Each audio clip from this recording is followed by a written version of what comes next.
Muito boa tarde a todos. Bem-vindos a mais uma videoaula de Teoria Geral do Direito Privado 1.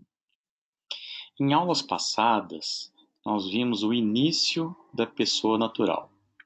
O início da pessoa natural dá-se com o nascimento com vida.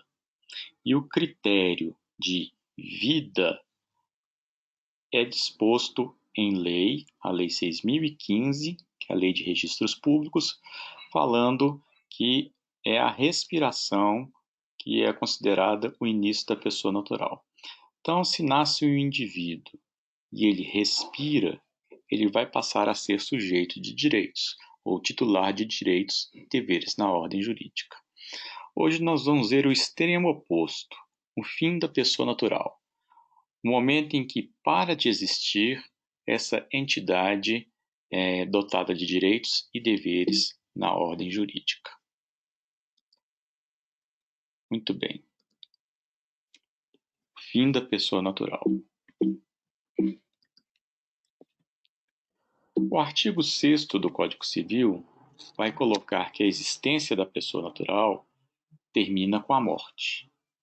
Então aqui temos mais uma daquelas afirmações que parecem tolas, mas que na verdade são de extrema importância. O fim da pessoa natural termina com a morte. Isso quer dizer o seguinte, que há uma coincidência entre o fim da pessoa natural e o seu fim biológico. Ou seja, você só deixa de ser a entidade portadora de direitos e deveres na ordem jurídica quando você morre, no sentido biológico. Sempre foi assim? Não. Historicamente, nós já tivemos casos de morte civil, ou seja, o sujeito de direito deixa de sê-lo antes de sua morte natural. Isso ocorria no Ocidente em casos de leprosos na Idade Média. É bastante interessante o estudo das epidemias durante a Idade Média e as repercussões jurídicas que ocorreram então.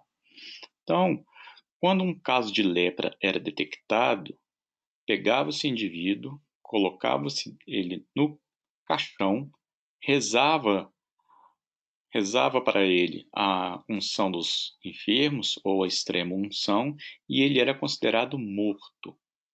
Então, passava a ser um ente biológico, dotado de vida biológica, mas sem que fosse titular de direitos e deveres na ordem jurídica. Era tão forte a morte natural que o indivíduo não poderia possuir nada, ele não tinha direito a ter propriedade. Então, ele poderia, no máximo, balançar um sino ou bater uma matraca pedindo auxílio, pedindo pedaços de comida. A história do leproso na Idade Média ela é muito ambígua, porque ao mesmo tempo que era alguém que se tinha repulsa, ele era alguém que lembrava as chagas de Cristo em vida. Então essa natureza ambígua do leproso que existiu durante toda a Idade Média e ele sendo um caso de morte civil. Bom, quais são os critérios de fim da pessoa natural hoje? Assim como nós falamos que o início da pessoa natural se dá com a respiração, nascimento com vida, ou seja, nascimento mais respiração, nós precisamos de critérios para aferir o fim da pessoa natural que coincide com o fim biológico. Então, quando morre a pessoa. Historicamente, vários foram os critérios já utilizados. Por exemplo, a rigidez cadavérica, a parada cardiorrespiratória, pupilas dilatadas, etc. Evidentemente que, em muitos casos, esses critérios são suficientes para se aferir o fim da pessoa natural. Por exemplo, uma morte por afogamento, em que o corpo é resgatado 2 dias depois, está muito claro que, qualquer que seja esse critério adotado, pode-se perceber com facilidade que houve o fim da pessoa natural. No entanto, uma descoberta científica, um avanço tecnológico, fez com que fosse necessário um critério com precisão maior para se aferir o fim da pessoa natural. Porque todos esses critérios anteriores, eles têm precisão relativa. Por exemplo, a parada cardiorrespiratória. Pode haver a reanimação cardiorrespiratória 2, 4, 8, 10, às vezes até 20 minutos depois da parada cardiorrespiratória. E não faria sentido nós termos o fim da pessoa natural, depois um reinício da pessoa natural. Não, na verdade, o critério da parada cardiorrespiratória, ele é relativo e ele só pode ser aplicado em aquelas situações em que eu falei, em que é fácil perceber que a pessoa já morreu. Mas houve um avanço tecnológico que gerou a necessidade de um critério dotado de grande precisão para aferir o fim da pessoa natural. Esse é um dos exemplos clássicos de como a tecnologia, o avanço tecnológico, demanda soluções ético-jurídicas.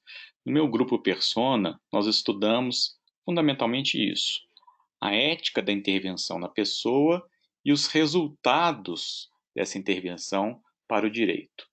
Então, aqui, no caso, é um caso bastante típico, em que houve a demanda por transplantes de órgãos e tecidos. Não é? Vejam bem a situação como ela é interessante. Nós temos que ter o fim da pessoa natural, no entanto, ela tem que ter partes do corpo ainda funcionando, ainda vivos. Então, para haver o transplante de órgãos e tecidos, o coração tem que estar vivo, o fígado tem que estar vivo, as córneas têm que estarem vivas. Ou seja, é uma situação um pouco paradoxal, um pouco difícil de entender, né? Parece um truque, mas é exatamente isso que acontece. Nós temos que ter um critério em que a pessoa é considerada morta, ainda que seus órgãos sejam considerados vivos.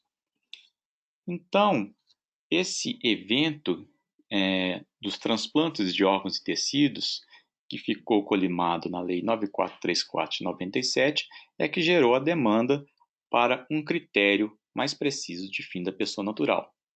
Então, a Lei 9434 dispõe sobre a remoção de órgãos, tecidos e partes do corpo humano para fins de transplante e tratamento e dá outras providências. E é no artigo 3º dessa Lei 9434 que vai se afirmar o fim da pessoa natural.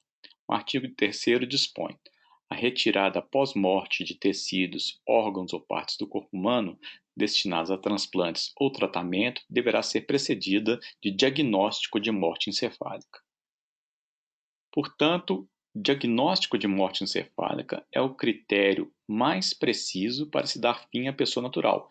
E aí se desencadeiam todas as consequências possíveis, como, por exemplo, a abertura da sucessão dos herdeiros dessa pessoa natural. Não é? Portanto, há que haver morte encefálica para que haja fim da pessoa natural. Nós não podemos confundir a morte encefálica com o coma profundo. São duas situações diversas. No coma profundo, o paciente fica por longos períodos em rebaixamento da consciência, mas ainda há atividade cerebral e ele pode até mesmo perceber estímulos ao seu redor. Então ele fica numa situação em que ele está em coma, ele não teve a morte declarada por conta de ser morte encefálica, mas ele não tem atividade cerebral superior. Isso desencadeia uma série de problemas éticos e nós vamos só pincelar aqui hoje, como a eutanásia passiva, a eutanásia ativa ou o suicídio assistido. De qualquer maneira, o fim da pessoa natural se dá com a morte encefálica, que não se confunde com o coma profundo.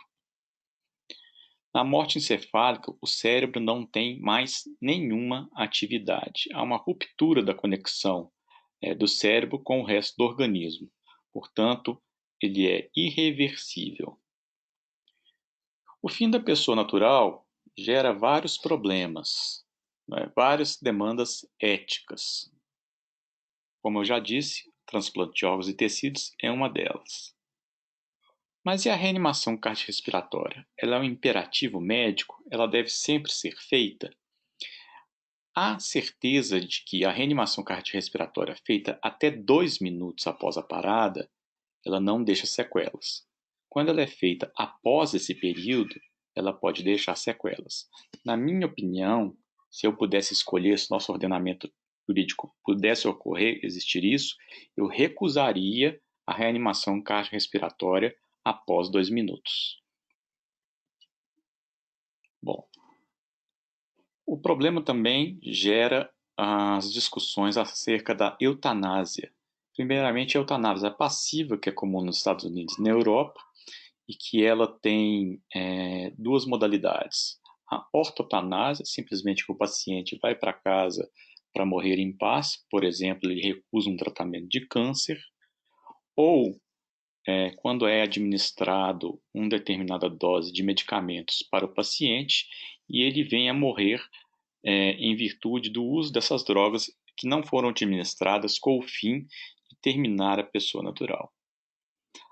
A eutanásia positiva, por sua vez, ela é o suicídio assistido. No suicídio assistido, há uma ajuda para morrer.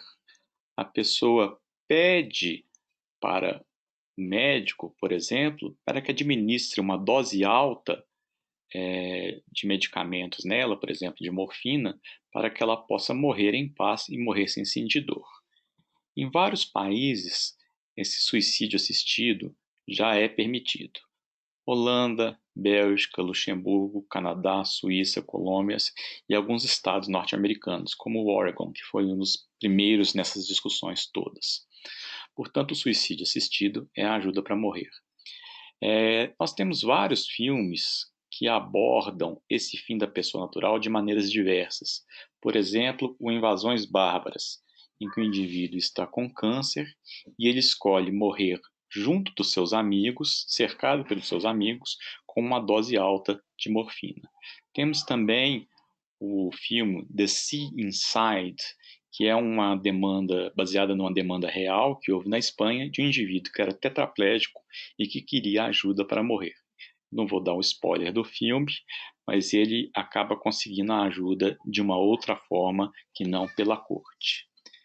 De qualquer maneira, eu acho que o fim da pessoa natural deveria ser o último momento em que a pessoa manifesta sua autonomia no grau máximo. Ou seja, ela pode pôr fim à própria vida com auxílio de alguém, mas mediante a sua demanda. E aqui nós teríamos a autonomia como o último ato da pessoa natural que encontraria o seu fim biológico. Muito bem. O fim da pessoa natural, ele está aqui longe de ter todos os problemas que nós enfrentamos. São vários outros problemas que aparecem no fim da pessoa natural. Não há tempo para podermos tratar deles, mas é um assunto fascinante e que fascina os juristas já há um bom tempo. Muito obrigado.